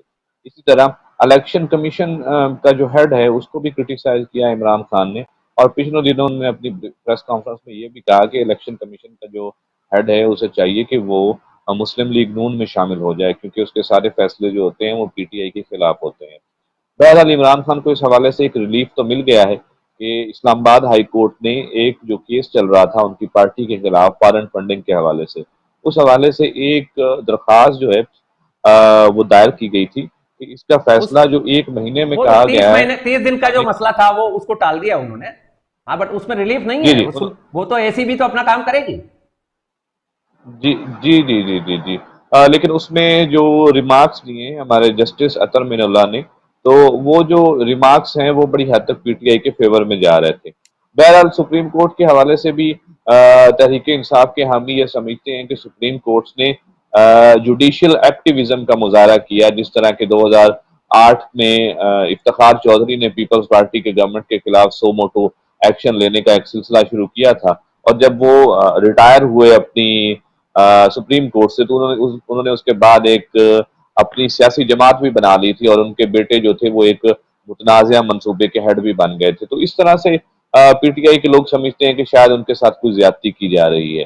और बहरहाल मेरा अपना ख्याल ये है कि चूंकि हमारी जो इस्टेब्लिशमेंट है पस पर्दा वो इन सारे मामला को तय करती है, तो चूंकि एस्टेब्लिशमेंट के साथ इनके ताल्लुकात खराब हो गए थे, तो उस वक्त तक इनके हक में फैसले नहीं आएंगे जब तक के बैक चैनल से या किसी भी जरिए से इनके ताल्लुकात उनके साथ ठीक नहीं हो जाते। राइट, तो एक चीज तो ये हुई। दूसरा, ये जो मसला जैसे आपने भी बताया कि इलेक्शन कमीशन को भी तनकीद का निशाना, आज तो मेरे ख्याल से आपके यहाँ कुछ एहतजाज भी हुए हैं, प्रदर्शन भी हुए हैं इलेक्शन कमीशन के ऑफिस के बाहर। जी जी जी जी। तो हमारा सवाल आपसे एक स्पेसिफिक ये है कि कल को इलेक्शन होते हैं और इलेक्शन में रिजल्ट इमरान खान के खिलाफ आता है, तो ये जो तैयारी है जी। ये कहीं उस तरफ तो नहीं है कि हमने तो पहले ही कहा था कि इलेक्शन कमीशन जो है वो भ्रष्ट है, करप्ट है? देखिए, मेरे ख्याल में इलेक्शन का शफाफ होना जो है ये पाकिस्तान के फ्यूचर के लिए बहुत ज़रूरी है, क्योंकि अभी जो वाक़यात अभी हुए हैं अभी 2022 में, उसके बाद बड़ी हद तक अवाम का जो एतमाद है वो इस सारे प्रोसेस से उठ गया है। अगर तो पाकिस्तान में कोई ऐसा एडवेंचर खेला गया, पॉलिटिकल एडवेंचर, जिसमें हमारे इदारे भी इन्वॉल्व हुए और इलेक्शन के नताज में कोई गड़बड़ की गई, जिसका मेरे ख्याल में बड़ी हद तक इम्कान नहीं है, तो फिर तसादम की सूरत वाकई पेश आ सकती है, क्योंकि बहुत सारे लोग ये बिलीव करते हैं कि ये जो पॉलिटिकल इंजीनियरिंग का जो एक हमारे यहाँ सिलसिला चल निकला है बड़े अरसे से, इसे बंद होना चाहिए। और वो तो अब तक आर्मी करती रही है इलेक्शन में, तो रिगिंग जो है वो आपकी आर्मी करती रही है, और तो कोई किसी के बस की बात नहीं। बाकी तो इलेक्शन कमीशन अच्छा खासा आपका काम करता है। जी, वो आप सही कह रहे हैं, लेकिन यहाँ पे वो जो इदारों की सूरत हाल है, मेरे ख्याल में इस्टेब्लिशमेंट ही इन सबको कंट्रोल करती है। और उसकी जो रिगिंग के हवाले से आप बात कर रहे हैं, वो पोल डे रिगिंग या पोस्ट पोल रिगिंग जो है वो तो पॉसिबल नहीं होती, प्री पोल हो सकती है। लेकिन अगर इमरान खान के साथ इस तरह की कोई सूरत हाल पेश आती है जिसमें कोई वाज़ेह सबूत आएंगे, तो मेरे ख्याल में जैसे कि वो उनका मिजाज भी एक एजिटेटर का है, तो वो ज़रूर इसके सड़कों पे होंगे, और मेरे ख्याल में ये एक एहतजाजी तहरीक की शक्ल भी ले सकता है अगर कोई ऐसी सूरत हाल। वो तो ऑलरेडी मौजूद है पाकिस्तान में, इस वक्त उस तरह की एक तहरीक का माहौल बना हुआ है। अब ये देखना ये है कि अगले 10-15 दिन में कोई बैक डोर चैनल से कोई मसालहत होती है या कोई किसी ये नतीजे पे पहुंच जाते हैं। अगर ऐसा नहीं होता तो पाकिस्तान में एक दफा फिर जो सियासी तहरीक और सियासी मसाइल जो है वो सड़कों पर ही चले जाएंगे। एक तो मौलाना तो फेल हो गए आपके आर्मी के और इमरान खान के बीच में जो बातचीत का जिम्मा था जिनको, वो तो फेल हो गए। अब दूसरे वो संभाल रहे हैं कमान, उसके बारे में कभी चर्चा करेंगे, आज उसका हमारा मौजूद नहीं है। आज हम जी आपसे जी, वो तो अभी थोड़ा सा अभी टाइम है, नवंबर तक अभी तो उसमें है और हो सकता है कि इमरान खान जिस तरह की चाह रहे हैं कि इलेक्शन जल्दी हो जाए, तो हो सकता है कि उनकी बात हो जाए, लेकिन मेरे ख्याल से ये इस साल के तो अंत तक चुनाव नहीं होंगे आपके यहाँ, नेक्स्ट ईयर शायद साल के मेरे शुरुआत ख्याल में उसमें यह है कि अभी पिछले दिनों इमरान खान ने जो प्रेस कॉन्फ्रेंस की है उसमें में भी उन्होंने ये इशारा दिया है कि अगर जल्द इंतखाबात नहीं होते तो फिर हम इस्लामाबाद की तरफ कोई ऐसा लॉन्ग मार्च या धरने की जो है सूरत हाल उस पर गौर करेंगे, और अगर उस चीज को संभाल लिया गया तो हो सकता है कि ये सारी सूरत हाल पेश ना आए। हाँ, इमरान खान की पार्टी तो यही चाह रही है कि जल्दी से चुनाव हो जाए, और वो वही बात आर्मी के बीच में और इमरान खान की पार्टी के बीच में कुछ समझाइश के चल रहे हैं मामले। हो सकता है कि कोई बीच का रास्ता निकल जाए, जैसा आप इशारा कर रहे हैं। उसमें चूंकि ये जो रिजीम चेंज वाला ऑपरेशन था, इसने इसका बैकलैश हुआ है, और इस फायर बैक कर गया है जिन लोगों ने इसको ये सारा एग्जीक्यूट किया था। तो चूंकि लोगों में इसका रिएक्शन बड़ा सख्त आया है, तो अभी ये जो हमारी एस्टेब्लिशमेंट है और उनके साथ जो लिंक पार्टीज हैं वो चाह रही हैं कि अभी इलेक्शन में जाना बिल्कुल ठीक नहीं है। अगर अभी इलेक्शन में जाते हैं तो शायद इमरान खान जो है वो वाज़ेह बढ़तरी हासिल कर लें। राइट, एक सवाल हमारा और है, फिर हम चर्चा को ओपन करते हैं। हमारे जो पैनलिस्ट हैं वो भी आपसे कुछ जानना चाहें, पाकिस्तान की जो मौजूदा जो पॉलिटिक्स चल रही है उसके बारे में कुछ अपडेट लेना चाहें तो वो दे आर फ्री। एक चीज हम पूछना चाहते हैं, नवाज शरीफ को जो पासपोर्ट दिया गया है, ये क्या डिप्लोमेट पासपोर्ट है या कि ऑर्डिनरी पासपोर्ट है, और ये क्यों दिया गया है ऐसे वक्त में जबकि उनके खिलाफ मुकदमे भी हैं? देखिए, मुकदमे और ये सारी सूरत हाल ये बेसिकली पॉलिटिकल उनके ऊपर सारे के सारे रेफरेंसेस थे। उस वक्त भी मियां नवाज शरीफ ने इस बात पे बड़ा एहतजाज किया था, और उनकी पार्टी ने भी ये कहा था कि ये सारे के सारे सियासी मुकदमे हैं और अदालतों के जरिए हमसे जो एक पॉलिटिकल रिवेंज लेने के लिए हमें ये सजाएं दी गई हैं। अब चूंकि वो जिन लोगों के साथ उनके झगड़े चल रहे थे 3-3.5 साल, मियां नवाज शरीफ और उनकी जो बेटी हैं, उन्होंने क्रिटिसाइज किया, सख्त तनकीद का निशाना बनाया आर्मी को इन सारे मामलात पे। तो वो जो है झगड़े अब उनके खत्म हो गए हैं। अब अगर इनके झगड़े खत्म हो जाते हैं तो इन सब के नाम एग्जिट कंट्रोल लिस्ट से भी निकल जाएंगे, जैसे बहुत सारे लोगों के निकल गए हैं। मरियम नवाज ने भी अप्लाई कर दिया है, और मियां नवाज शरीफ हैं जो अभी तैयारी कर रहे हैं वापस आने की। लेकिन उनकी जो वापसी है उसमें मेरे ख्याल में उसको पासपोर्ट इशू करने की बजाय जो सबसे बड़ा झगड़ा खड़ा होगा वो इमरान खान की तरफ से एक अवामी तहरीक का होगा। अगर तो ये लोग उसको सेटिस्फाई कर लेते हैं इमरान खान को, और किसी तरह से किसी सेटलमेंट पर पहुंच जाते हैं कि जिस तरह मियां नवाज शरीफ भी वापस आ जाएं और उसके साथ ही इलेक्शन का ऐलान कर दिया जाए, तो शायद सूरत हाल डिफरेंट हो जाए। बड़ा चैलेंज उनके लिए पासपोर्ट इशू करना नहीं होगा, बड़ा चैलेंज उनका होगा कि इमरान खान के जो इरादे हैं उनसे किस तरह से निपटा जाए। अब आपको भी पता है कि इमरान खान जो है वो एक एजिटेटर है बेसिकली, और हो सकता है कि मियां नवाज शरीफ जैसे ही आए तो बाकी उनकी फैमिली के बजाय इमरान खान अपने कारकुनों को लेके इस्लामाबाद उनका वेलकम करने ना पहुंच जाए, बजाय कि उनकी फैमिली वहां पहुंचे। राइट। हाँ, ये क्रांतिकारी आदमी है इसका मतलब। ठीक है, तो हमारे जो पैनलिस्ट हैं वो कुछ आपसे जानना चाहते हैं तो दे आर मोस्ट वेलकम। कुछ कहेंगे? हाँ बोलिए, तमन्ना जी पूछिए, बात करिए। ये कहना चाहता हूँ, औरंग एक बार तमन्ना जी को ले लेते हैं, फिर भारद्वाज साहब को लेते हैं जी। माइनॉरिटीज को लेके माइनॉरिटीज का इमरान खान के लिए क्या व्यू है, और अब जो लेटेस्ट गवर्नमेंट है उनका क्या व्यू है आपके हिसाब से, औरंगजेब जी? देखिए, मैं बहुत बड़ी हद तक क्रिटिसाइज करता हूँ पाकिस्तान में जो सूरत हाल पैदा हुई 1947 के बाद, खास तौर पे यहाँ पे कुछ ऐसी सूरत हाल पैदा हो गई पोस्ट पार्टीशन के, बहुत बड़ी तादाद में जो माइनॉरिटीज हैं वो यहाँ से माइग्रेट करके चले गए। फिर 1970s में कुछ ऐसे वाकयात हुए जिसकी वजह से लेजिस्लेशन इस तरह की कर दी गई कि माइनॉरिटीज जो हैं वो एक खौफ के साए में रहते हैं। मैं बिल्कुल समझता हूँ, मैं चूंकि इंडिया के हालात को भी समझता हूँ और यहाँ के हालात को भी समझता हूँ, मेरे ख्याल में इमरान खान की जाती जो हद तक जो राय है या पार्टी के हवाले से वो बड़ी बेहतर है, बड़ी मुतवाजन है। इससे पहले पीपल्स पार्टी का भी एक अच्छा मौकफ रहा है, लेकिन सोशली जो हमारी मिनॉरिटीज हैं वो उसी तरह बाकी सारे जो हमारे कम्युनिटीज हैं उनकी तरह वो आगे नहीं बढ़ पा रही, और वो बिल्कुल कुछ ऐसे मसाइल उनको सामने नहीं, करने पड़ रहे हैं जो जैसे कन्वर्जन्स वगैरह हो रहे हैं, फोर्स मैरिजेस हो रही हैं, आप लोग आपकी सिविल सोसाइटी कुछ नहीं इसमें करती क्या कुछ? If the government organisations are not saying, वो माइनॉरिटी की बात तो बाद में आएगी। अभी तो जो लेटेस्ट किस्सा वहां चल रहा है वो ये चल रहा है, 2 नाबालिग बच्चियां गायब हैं, और उनके लिए वहां के मौलवी और उलेमा ये कह रहे हैं कि उनकी नाबालिग निकाह को मंजूरी दे दी जाए, लेकिन कोर्ट और पुलिस अड़े हुए हैं। ये तो मसला है वहां का, क्योंकि एक तरफ इस्लामिक कानून है, दूसरी तरफ एंग्लो सैक्सन कानून है, इसमें फंसा हुआ पाकिस्तान। मैं उसको जरा एक्सप्लेन कर दूं। वो ये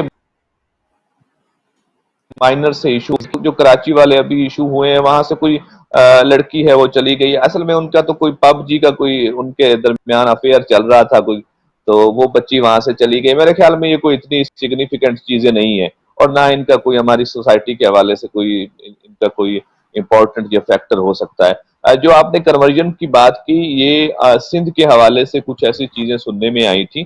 थर में बहुत बड़ी तादाद हिंदू कम्युनिटीज की आबाद है हमारे, ये थर डेजर्ट है, वहां कुछ ऐसे वाकयात अब से कुछ साल पहले जो है वो सुनने में आए थे, लेकिन पीपल्स पार्टी ने एक वहां पे एंटी कन्वर्जन बिल जो है वो भी वहां पे नाफिज कर दिया है, और मैरिज एक्ट में भी तरमीम कर दी है, जिसके बाद एक मखसूस हद मुकर्रर कर दी गई है कि इस उम्र तक 18 साल की उम्र तक कोई जो लड़की है वो शादी नहीं कर जी भारद्वाज साहब कुछ सकती। तो मेरे क्या हो रहे थे, और रिसेंटली इसमें बड़ी हद तक कमी आई है। मुझे एक्चुअली समझ नहीं आ रहा कि हमारी डिबेट पाकिस्तान के ऊपर हो रही है या पाकिस्तान की राजनीति को। इमरान खान को लेकर हमने डिबेट शुरू की, तमन्ना जी ने एक थोड़ा सा डिफरेंट एंगल देने का काम किया है।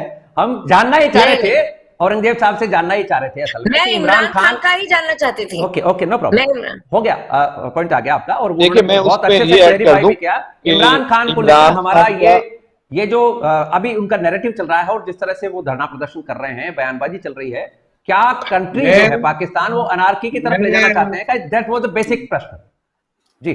मैं अपने को पैनलिस्ट जो हमारे साथ बहुत शिद्दत से जुड़े हुए हैं, मैं उनको पहले तो आदाब करता हूं, और थैंक यू। दूसरा निवेदन ये करना चाहता हूं कि अ, कहीं ना कहीं मुझे लगता है कि पाकिस्तान आर्मी जो है वो इस बार थोड़ा सा डेमोक्रेसी को लॉन्ग रोप दे रही है, क्योंकि पाकिस्तान आर्मी जब चाहती है तो वो सत्ता परिवर्तन ओवरनाइट कर देती है, लेकिन इस बार इमरान खान को भी बोलने का समय दे रही है और साथ साथ नवाज शरीफ को घर आने का भी समय दे रही है, उसके भाई को भी रिइंस्टेट कर रही है और बिलावल को भी ठीक ठाक सा उसकी पीठ पे थपथपी दे रही है।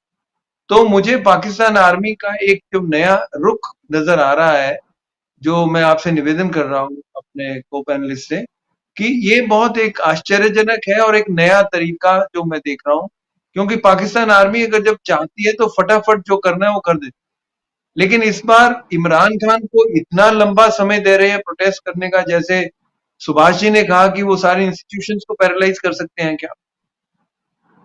एक कभी पाकिस्तान में पिछले 70 साल में नहीं हुआ है कि कोई पब्लिक लीडर इंस्टीट्यूशंस के लिए चैलेंज, लेकिन इमरान खान को मौका दिया जा रहा है। तो मुझे लगता है कि कहीं ना कहीं जैसे प्रेशर कुकर में से एक स्टीम निकलनी होती है, उस रूप में इमरान खान को मौका दिया जा रहा है कि तुम अपना जो है स्टीम निकाल लो, लेकिन जो प्रथा है, या जो पब्लिक को भी, सिस्टम है, वो या हो सकता है पब्लिक को भी स्टीम निकालने का मौका दिया जा रहा हो कि भाई तुम भी भड़ास हम निकाल लो अपने अपनी। तरीके से चलाएंगे और जिस दिन वो चाहेंगे वो कुछ भी कर सकते हैं, क्योंकि हमने पाकिस्तान के इतिहास में देखा है कैसे मुशर्रफ गायब हो गए सीन से, कैसे जियाउल हक गायब हो गए सीन से, कैसे जुल्फिकार ना सॉरी बेनजीर भुट्टो गायब हो गई सीन से। तो ये हम सब देखते आए हैं। तो मुझे लगता है इस बार पाकिस्तान की जो आर्मी है वो थोड़ा सा लिबरल एक्ट कर रही है, ताकि दुनिया को ये ना लगे कि Pakistan is an autocratic and military driven state. तो मैं तो सारा इस संदर्भ में देख रहा हूं, लेकिन मैं आपकी मैंने जो आपको निवेदन किया है उसमें आपकी टिप्पणी जानना चाहूंगा। एम आई राइट और रॉन्ग? औरंगजेब साहब। मेरे ख्याल में इसमें सबसे इम्पोर्टेंट फैक्टर वो ये है कि अब हालात बड़ी हद तक चेंज हो चुके हैं। अब जो दुनिया के हालात हैं वो 1990 या 1977 वाले नहीं रहे, और ना ही पाकिस्तान में भी एक राइज है मिडिल क्लास का। पिछले दिनों भी ये बात हो रही थी, क्योंकि हमारे यहाँ मिडिल क्लास तबका अब उभर कर आ रहा है, और इमरान खान जो है ये बेसिकली मिडिल क्लास, जो बुर्जुआजी क्लास है हमारी, एजुकेटेड क्लास, उनके लीडर हैं।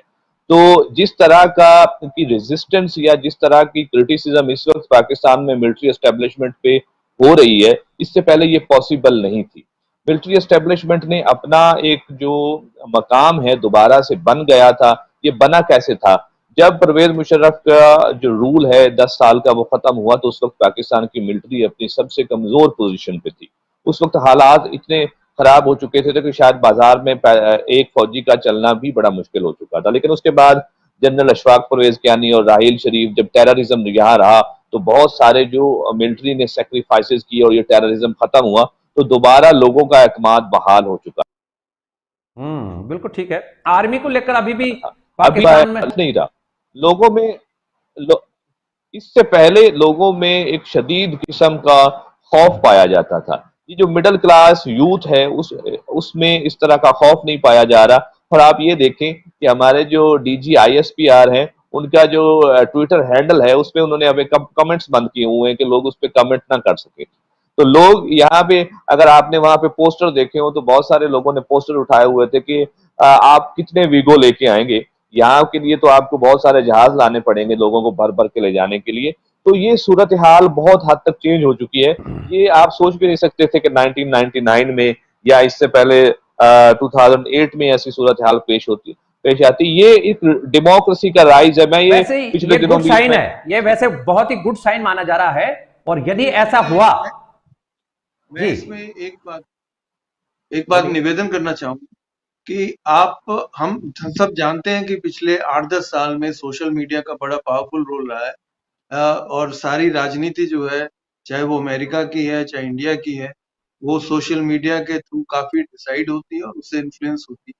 और मुझे लगता है कि पाकिस्तान में भी सोशल मीडिया का जो रोल है, वो, क्योंकि हमने पीछे भी देखा था कि इमरान खान ने सोशल मीडिया पे बहुत एग्रेसिवली अपना प्रोपेगेंडा किया है, which has become an embarrassment for the army. लेकिन मैं फिर भी आर्मी को इसलिए कहना चाहता हूं कि आर्मी लॉन्ग रोप दे रही है, क्योंकि जब भी आर्मी चाहेगी वो इंटरनेट बंद कर सकती है, जब भी आर्मी चाहेगी सोशल मीडिया को पैरालाइज कर सकती है, और किसी भी कारण से लॉ एंड ऑर्डर को बहाना बना के 1 करोड़ लोगों की आमद थी इस पूरे के पूरे इमरान खान के उसमें 1 करोड़ लोग छतों पर थे, घरों के बाहर थे, जलसे की जगह थे।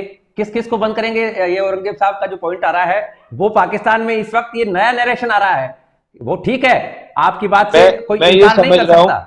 जैसे जी विक्टोरियन इंग्लैंड में जब 19th सेंचुरी की थर्ड और फोर्थ डेकेड में जब एकदम से एक राइज था, एक बूम था मिडिल क्लास में, यहाँ पे जो मिडिल क्लास बुर्जुआजी तबका है हमारा, वो उसका एक राइज शुरू हो चुका है। फ्यूडलिस्ट खत्म हो चुके हैं, लोअर क्लास जो है वो बड़ी तेजी से मिडिल क्लास में तब्दील होती जा रही है। लोगों को एजुकेट किया गया है बड़ी हद तक। और अभी दरअसल जो चीज बहुत ज्यादा इंस्पायरेशन का बायस बन रही है वो दो मुल्क हैं। पहला टर्की 2016, वहां पे मिलिट्री को जो था उसको भी वेस्ट आ रहा बैक हूँ कर रहा जी, था, उसको शर्मा साहब आ रहा हूँ आपके उसको पास। नाकाम बनाया गया। और दूसरी चीज जो अभी इंडिया की फॉरेन पॉलिसी हुई है, हम जैसे लोग जो कि इंडिया की फॉरेन पॉलिसी से जुड़े हैं या इंडिया के हालात को जानते हैं, जो पंडित जवाहरलाल नेहरू के जमाने से एक उनका गैर जानिबदाराना जो रवैया रहा था, उसने अभी तक उसको उन्होंने मेंटेन रखा है। तो इमरान खान भी बार बार उसी बात की तरफ इशारा कर रहे हैं और यहाँ पे भी उससे बात हो रही हो है। गया, ये यदि ट्रांसलेट हो गया, जो जो जो चीज चल रही है इस वक्त और जो माहौल दिख रहा है पाकिस्तान का, यदि ये ठीक से काम हो गया और इलेक्शन ठीक से हो गए और इमरान खान या कि उनकी जगह उनकी पार्टी की तरफ से कोई और नेता जैसा भी वो डिसाइड होगा, यदि कोई मजबूत डेमोक्रेटिक सरकार बनी, तो फिर ये जो डर दिखाया जाता है आर्मी के नाम पर कि इंडिया तुम्हारे को खा जाएगा, और ये जो कश्मीर का शेरक का मामला है, ये सारा का सारा डिफ्यूज हो जाएगा और एक डेमोक्रेटिक तरीके से एक कंट्री डेवलपमेंट की तरफ चलेगी। और एजुकेशन का आपके यहां पर जिस तरह का डर रहा है वो भी बहुत ज्यादा सुधरेगा। और इसमें जो उलेमाओं की, मौलानाओं की जो चल रही है, बड़ेरों की दादागिरी चलती है, जागीरदारों की दादागिरी चलती है, ये भी खत्म हो जाएगी और एक अच्छे डर्रे का कंट्री बन जाएगा। ये बात सभी लोग पूरे सब कॉन्टिनेंट में नहीं, पूरे रीजन में ये बात चर्चा का विषय है कि यदि ऐसा होता है तो ये ठीक तरफ जा रहा है पाकिस्तान। जगदीश शर्मा साहब कुछ कहना चाह रहे हैं? जी शर्मा साहब। मैं एक लाइन में दो क्वेश्चन है छोटे छोटे से, एक एक शब्द के आंसर है उनके।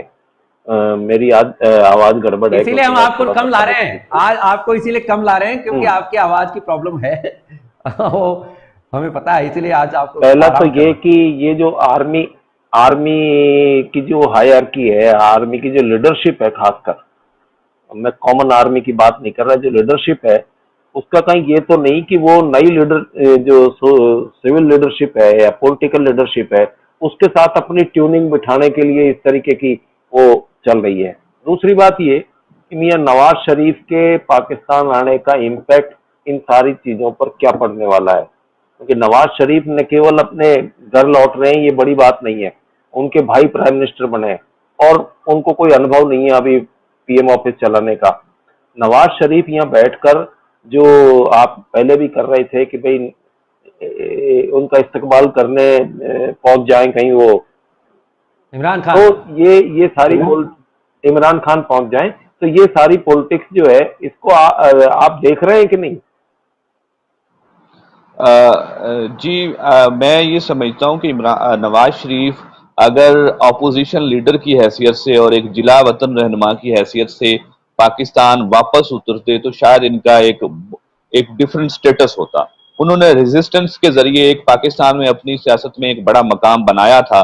इंटेलेक्चुअल उनकी हिमायत कर रहे थे, बहुत सारे लोग उनकी हिमायत कर रहे थे कि भाई एक लीडर जो है वो रेजिस्टेंस कर रहा है। जिस उन पे करप्शन के चार्जेस हैं जो हमेशा से रहे हैं जब से उनकी सियासत शुरू हुई है, लेकिन लोग उन्हें रेजिस्टेंस के हवाले से मान रहे थे।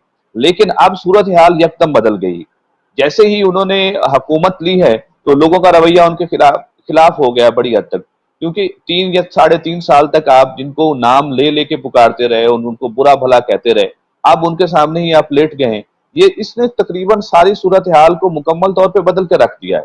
अब वही सारे लोग जो पीटीआई के लोग प्रोपेगेंडा कर रहे हैं वो यही कर रहे हैं, उनके क्लिप्स चला चला के दिखा रहे हैं कि भाई ये एक दूसरे को तो आप कल तक गालियां देते रहे, मिलिट्री एस्टेब्लिशमेंट को जो है आप बुरा भला कहते रहे, अब उन्हीं की गोद में आप बैठ के आ रहे हैं। इस चीज ने मेरे ख्याल में नवाज शरीफ की पॉलिटिक्स को बुरी तरह से डैमेज किया है और ये सारी की सारी पॉलिटिकल पार्टीज जो अभी गवर्नमेंट में बैठी हैं उन्हें भी इसी बात का खौफ है कि जो हमने ये कदम उठाया है कहीं हमने बहुत बड़ी गलती तो नहीं कर दी। अगर वो इस कदम को ना उठाते तो मेरे ख्याल में अगली हुकूमत शायद अपोजिशन पार्टीज की होती, जिसमें यस, मुस्लिम लीग नून सबसे बड़ी पार्टी होती। लेकिन इस वक्त वो खौफ में है कि अगर इलेक्शन की तरफ जाते हैं तो अवामी रद्द-ए-अमल कैसा आएगा। जब हमारी पहली दफा बात हो रही थी तो मैंने उसमें जिक्र किया था कि पाकिस्तान में इंडिया मुखालिफ वोट नहीं है। आपका कोई भी लीडर जो मर्जी यहाँ पे कहता रहे, आपको इंडिया के बारे में आपको वोट नहीं मिलेगा। पाकिस्तान में वोट अमरीका मुखालिफ है। अमरीका मुखालिफ जो नारा है वो पाकिस्तान में बिकता है, और अमरीका मुखालफत पे ही ये 1970s नहीं है, या 65 के जंग के फौरन बाद का जमाना नहीं है, या पार्टीशन नहीं है। ये वो जमाना नहीं रहा, ये पोस्ट 9/11 जमाना है, जब यहाँ पाकिस्तान में इंपीरियलिज्म के खिलाफ, खास तौर पर अमरीकियों के खिलाफ सख्त नफरत पाई जाती है। और इस बिना पे ही, इस बयानिए पे इमरान खान जो है वो बहुत मकबूल हो रहे हैं। ये बहुत बड़ी पॉलिटिकल मेरे ख्याल में ब्लंडर किया गया है अपोजिशन पार्टीज की तरफ से, उनको शायद इसमें फंसाया गया है जैसे भी। दूसरी बात आप मिलिट्री की कर रहे थे, तो मेरे ख्याल में मिलिट्री एस्टेब्लिशमेंट जो है वो किसी न किसी अंडरस्टैंडिंग पे पहुंचेगी किसी न किसी पॉलिटिकल पार्टीज के साथ, तो उसके बाद ही पाकिस्तान में हालात जो है वो बेहतर होंगे। लेकिन एक बात मैं वाजे कर दूं कि पाकिस्तान की जो मिलिट्री एस्टेब्लिशमेंट है वो हमेशा पॉपुलर पार्टी के साथ ही अंडरस्टैंडिंग करती है। ऐसा नहीं होता कि वो किसी ऐसी पार्टी को उठा के आगे ला के रख दे जिसकी कोई वोट बैंक ना हो। जैसे पीपल्स पार्टी के साथ 2008 में अशफाक परवेज कियानी ने उनके साथ अंडरस्टैंडिंग की कि आप जनरल मुशर्रफ को छोड़ देंगे, जनरल मुशर्रफ यहाँ से चले जाएंगे तो हम आपको इक़्तिदार देने को तैयार हैं। इसके बाद 2013 में उन्होंने मियां नवाज शरीफ के साथ अंडरस्टैंडिंग की कि आप आए और हमारे साथ ये जो टेररिज्म के खिलाफ जंग है उसमें हिस्सा लें। उसके बाद जो इमरान खान को भी उन्होंने ही सपोर्ट किया, क्योंकि उस वक्त इमरान खान पॉपुलर लीडर बन चुके थे। पाकिस्तान की मिलिट्री एस्टेब्लिशमेंट किसी वैक्यूम से लीडर को कभी भी नहीं निकालती। जुल्फकार अली भुट्टो के साथ भी पाकिस्तान की मिलिट्री एस्टेब्लिशमेंट ने उस वक्त एक समझौता किया था जब मशरकी पाकिस्तान अलग हो गया था 1971 में, तो मिलिट्री एस्टेब्लिशमेंट के साथ समझौता करने के बाद ही वो आए थे जनरल गुल हसन के साथ। तो कभी भी ऐसा नहीं होता कि वो किसी ऐसे लीडर को ले आए जिसकी कोई मकबूलियत ना हो। तो वो मेरे ख्याल में उनकी इमरान कोशिश होगी कि किसी तरह इमरान खान के साथ उनकी दोबारा से जो है ताल्लुकात बहाल हो जाए। राइट। तो आपने और किसी को कुछ कहना हो तो कंप्लीट करने जा रहा हूँ प्रोग्राम। हाँ तमन्ना जी बोलिए। I just had a question. What do you think is like popular opinion about the army establishment amongst the youth in Pakistan? Pakistan की यूथ में जो आर्मी का इमेज है वो बहुत बहुत बेहतर हो चुका था पिछले चंद सालों में। लेकिन अभी जो पाकिस्तान की करंट लीडरशिप है इसको बुरी तरह से क्रिटिसाइज किया जा रहा है कि आपने पहले एक्सटेंशन ली, फिर एक्सटेंशन ली और मुल्क को एक मुसीबत में डाल दिया। मेरे ख्याल में इस वक्त हालात अच्छे नहीं चल रहे, क्योंकि आपको भी पता होगा कि इससे पहले, आज से पहले 2018 में 19 में जो वाकयात हमारे बॉर्डर पे हुए, या उसके बाद जो हालात पैदा हुए, तो उस वक्त मकबूलियत का कोई एक और डिफरेंट किस्म का उस वक्त चल रहा था सिलसिला। लेकिन अब उसमें बड़ी हद तक कमी आई, खास तौर पर मिलिट्री की लीडरशिप के हवाले से। राइट। तो एक बात आपने जो औरंगजेब साहब ने कही है, हमारे व्यूअर्स के लिए भी ये जानने लायक चीज है कि पाकिस्तान में इंडिया को लेकर जो सेंटिमेंट है, जैसा बता रहे हैं, इलेक्शन में काम नहीं करता है, लेकिन इमरान खान ही वो नेता है जो कि यूएन के मंच पर जाकर कहते हैं हिंदू सुपरमेसिस्ट की बात करते हैं, और साथ ही हमेशा ये कहना कि इंडिया को लेकर वहां कोई बात नहीं है, वहां पूरी की पूरी आर्मी की पूरी राजनीति इसी पर आधारित है। दूसरी बात हम ये कहना चाहते हैं कि भारत में कभी भी इलेक्शंस में पाकिस्तान का तब तक कि जब तक पाकिस्तान की तरफ से कोई जिहादी एलिमेंट ना आए या टेररिज्म की कोई एक्टिविटी ना हो, तब तक पाकिस्तान का नाम हमारे यहां पर भी चुनाव में नहीं लिया जाता है। और दोनों देशों के बीच में यदि ऐसी सरकार बन जाती है वहां पाकिस्तान में, तो वी थिंक कि बेहतर रिलेशंस भी बनेंगे और एक डेमोक्रेटिक प्रोसेस के थ्रू चीजें बन भी पाएंगी आगे भी। ये जो आर्मी की तरफ से हमेशा खौफ दिखाया जाता है पाकिस्तान के अवाम को, ये भी कम हो सकेगा और वहां के लोगों में भी एक कॉन्फिडेंस का लेवल बढ़ेगा। इसकी संभावनाएं अब बढ़ती जा रही हैं। तो आपने जाना आज का हमारा प्रोग्राम मुख्यतः आधारित रहा, पाकिस्तान भी इसमें एक चर्चा का विषय था। बाकी हमारे पास दो मुद्दे डोमेस्टिक पॉलिटिक्स के थे। हमारे साथ इस प्रोग्राम में जुड़े हुए थे सीनियर पॉलिटिकल एनालिस्ट श्रीमान जगदीश जी शर्मा, सीनियर जर्नलिस्ट श्रीमान अजय जी भारद्वाज, पाकिस्तान से हमें ज्वाइन किए हुए थे औरंगजेब जी भट्टू साहब, और साथ ही हमें ज्वाइन किया था आज टेक्नोक्रेट और सोशल एक्टिविस्ट श्रीमान माधव सिंह जी ने। आप सब कार्यक्रम में आए, इसके लिए आपका बहुत बहुत आभार, धन्यवाद। अब हमेशा की तरह चलते चलते में हम आपको एक सूचना देंगे जो जुड़ी हुई है हमारे यहां से, और दूसरी एक पाकिस्तान से जुड़ी हुई सूचना भी देंगे।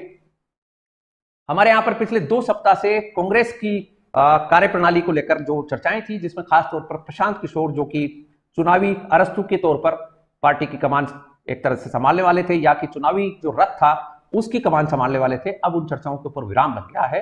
और प्रशांत किशोर ने आज खुद ने ही घोषणा कर दी है कि उनको, कांग्रेस को उनकी जरूरत नहीं है, कांग्रेस को खुद की जो लीडरशिप है उसमें सुधार करने की जरूरत है, और पार्टी को नए सिरे से खड़े होने की जरूरत भी है। प्रशांत किशोर ने अब इन तमाम चर्चाओं को विराम दे दिया है, और इसको यदि हम पॉलिटिकली देखते हैं तो यह पता चलता है कि प्रशांत किशोर यानी पीके को लेकर कांग्रेस के अंदर खाने में विरोध था, और पार्टी के सीनियर लीडरशिप में भी एक बात चल रही थी, जो कि यह भी बात थी कि प्रशांत किशोर अन्य जो पॉलिटिकल पार्टीज हैं उनसे अपना नाता तोड़ें तो पार्टी में कोई जगह बन सकती है, और वो तब तक, जब तक कि पार्टी वो ज्वाइन करें तब तक वो कोई स्वीकार्यता की बात नहीं हो सकती थी। इसलिए प्रशांत किशोर ने अब इस पूरे मामले से पल्ला झाड़ लिया है और वो रवाना हो चुके हैं। दूसरी खबर हम दे रहे हैं आपको पाकिस्तान की आर्थिक राजधानी कराची में, जहां पर आज एक फिदायिन हमले में कराची यूनिवर्सिटी के कन्फ्यूशियस यानी चाइनीज स्टडी सेंटर के बाहर ये धमाका हुआ है, और इसमें 3 चाइनीज महिला प्रोफेसर और 2 अन्य लोग मारे गए हैं। कुल 5 लोगों की मौत हुई है। इनमें जो 2 जने हैं ये लोकल बताए जा रहे हैं, जो कि इन प्रोफेसर्स के ड्राइवर और गार्ड थे। ये जो हमला है ये बलूचिस्तान लिबरेशन आर्मी की मजीद ब्रिगेड की तरफ से किया गया, जिसमें कि एक महिला, बुर्कानशी महिला ने फिदायिन हमला किया, और इसमें वहां तेज धमाके हुए। अभी मामले की पड़ताल की जा रही है। हालांकि अभी तक की जो खबरें आ रही हैं उसमें मजीद ब्रिगेड का जो ये ऐलानिया आया है, जिसमें कि उन्होंने ये स्वीकार किया है, एक्सेप्ट किया है कि ये हमला उनकी तरफ से किया गया है। और ये जो महिला है जिन्होंने हमला अंजाम दिया है, उनका नाम शारी बलोच बताया जा रहा है। इस तरह से कराची आज बम धमाकों से दहली है। तो ये था आज का हमारा प्रोग्राम। आपने हमें ज्वाइन किया, इसके लिए आपका बहुत बहुत आभार, धन्यवाद। I wish you good luck, success and happiness. Thank you so much.